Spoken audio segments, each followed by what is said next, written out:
ایک لفظ ہے توبہ، لیکن توبہ دو لیولز پر، ایک انڈیویجول لیول پر توبہ، اے اللہ ہم بھٹک گئے تھے، اللہ ہمیں معاف فرما دے۔ لیکن اس توبہ کا تقاضا کیا ہے؟ دیکھو اپنے وجود کو اور اپنے گھر کو اور اپنی معیشت کو اور معاشرت کو، جو چیز خلاف اسلام ہے نکال دو۔ اگر یہ نہیں کرتے تو کوئی توبہ نہیں ہے، سال بکواس۔ آپ توبہ کی تسبیحیں پڑھتے رہیے، استغفر اللہ ربی من کل ذنب واتوب الیہ، لیکن جو خباثت کاروبار میں ہے وہ جاری رہے گی۔ حج کرائیں گے، دو دو چار چار چھ چھ حج کیے ہوئے ہیں، لیکن جیسے جاتے ہیں ویسے ہی واپس آتے ہیں۔ جو سودی کاروبار کرتے ہوئے گئے تھے، آتے ہی فوراً دوبارہ اس کو شروع کرتے ہیں۔ یہ توبہ نہیں ہے۔ توبہ یہ ہے کہ اپنی ذات، اپنے گھر پہ تو آگے اختیار ہے نا، اگر نہیں تو ڈوب مرو۔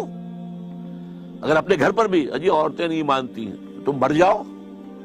حضور کے الفاظ دہرا رہا ہوں یہ، جب تمہارے معاملات تمہاری عورتوں کے حوالے ہو جائیں گے، بطن الارض خیر لکم من ظہرہا، تو زمین کا پیٹ تمہارے لیے بہتر ہوگا کہ تم دفن ہو جاؤ اس میں، اس کی پیٹھ کی بجائے کہ پیٹھ کے اوپر چلو پھرو، اس کی بجائے زمین کے پیٹ میں دفن ہو جانا بہتر ہوگا۔ اپنی ذات پر، اپنی معاشرت پر، اپنی معیشت پر۔ پاکستان میں تو ابھی تک کوئی اتا ترک پیدا نہیں ہوا جس نے برقع جو ہے زبردستی اتروایا ہو۔ جنہوں نے اتارا خود اتارا بھائی، چار پیسے ہو گئے تو اب عورت کا پردہ ختم ہو گیا۔ پہلے برقع اترا، چادر آئی، چادر بھی پھر اوڑھنے کی شکل میں رہ گئی، اب جو ہے قمیضیں بھی جو ہے ٹائٹ۔ اب تو جو کچھ ہے میں اس میں کیا بیان کروں آپ سے؟ کیا اس لیے پاکستان بنایا تھا؟ ترقی ہوئی ہے اگر تو سرمایہ داری کو، اور ترقی ہوئی ہے اگر تو بے حیائی کو، دو چیزوں کو ترقی ہوئی۔ This is all that we have got۔ تو یہ تلخ حقیقت ہے۔ توبہ افراد کریں، جو توبہ کر لیں، صحیح معنی میں توبہ، کہ اپنی زندگی سے غیر اسلامی کام فارغ کر دیں، اپنے گھروں میں جا کر شرعی پردہ نافذ کرو۔ نہیں کرتے تو تمہارا اسلام کے ساتھ کوئی تعلق نہیں۔ یہ شریعت کس لیے دی گئی تھی؟ یہ سورہ نور کے اندر اتنے احکام آئے ہیں، سورہ احزاب کے اندر اتنے احکام آئے، کس لیے ہیں؟ تلاوت کرو اور ثواب لے لو، اللہ اللہ خیر صلی اللہ۔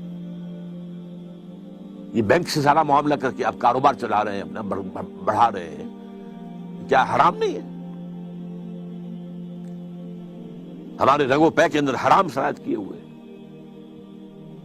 تو پہلی بات کیا ہوگی؟ توبہ۔ لیکن توبہ اس عمل کے ساتھ توبہ، اور پھر باہم جڑ جائیں، کسی ایک شخص سے بیعت کریں جس پر اعتماد ہو، جس کے اخلاق پر، جس کے کردار پر، جس کی سیرت پر، جس کی دیانت پر، جس کی سنسیریٹی پر اعتماد ہو۔ بیعت کریں، جو تم حکم دو گے کریں گے۔ ہاں، شریعت کے خلاف کوئی حکم دو گے تو نہیں مانیں گے۔